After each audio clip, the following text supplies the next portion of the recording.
Tony Stark, the man behind Iron Man, sustained more than a few major injuries in his appearances in the Marvel Cinematic Universe, but no part of his body was targeted more than his left arm. It might sound a little silly, but it's true, and people started noticing years ago that Tony's left arm gets a little more attention, albeit negative attention, than his right arm or the rest of him.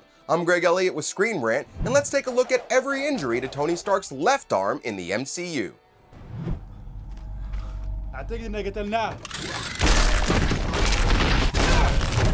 Tony's first left arm injury came during the film that launched the MCU, 2008's Iron Man. After building the Mark I, his left arm gets stuck in a rock wall while escaping from the cave. And while he seems to come out mostly okay, we do see him icing his arm and shoulder a little later. And later in the film, when he returns to Afghanistan, an artillery shell hits his left arm, causing him to crash land.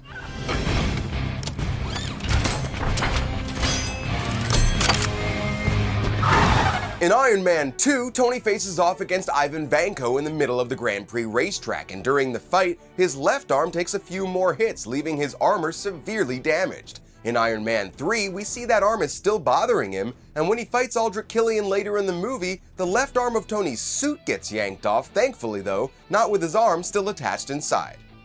While trying to contain Hulk's breakdown in Avengers Age of Ultron, even with the Hulkbuster suit he had a hard time stopping him, and the suit's left arm once again took some heavy damage. Now granted, Tony's body didn't suffer the same damage, but it's safe to say he probably felt that one just a little bit.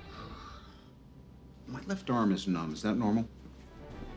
Captain America Civil War was the first time where Tony mentioned he was having problems with his left arm. Throughout the movie, we see it go through the ringer. It was hit by a falling car during the airport fight and was in a sling for some time before he had to suit up again, and during his climactic fight with Bucky and Cap in Siberia, he fell onto a metal platform right onto his left arm.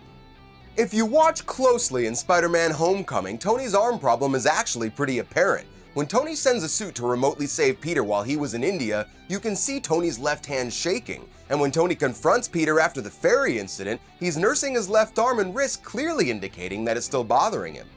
Now, Tony didn't directly suffer any major wounds to his left arm in Infinity War, but the armor sure did. Thanos gave Tony a real beating and destroyed a lot of the armor, trapping Tony's, again, left arm during the fight, but that was definitely not the worst injury that Tony got in that particular battle.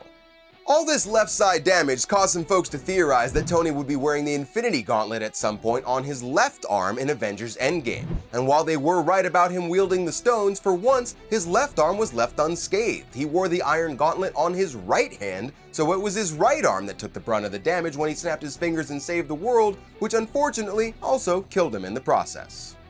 It could just be a coincidence that Tony's left side was so prone to injury and accidents, and sure, it would have been some sort of neat foreshadowing and symbolism had he actually worn the gauntlet on the same arm, but in the end, he did save the universe regardless of what hand he used to do it. We'll be sure to tell you about any other subtle or hidden Marvel details that we find, so make sure to keep coming back to Screen Rant to stay in the loop. So until next time, thanks for watching, and I am Greg Elliott.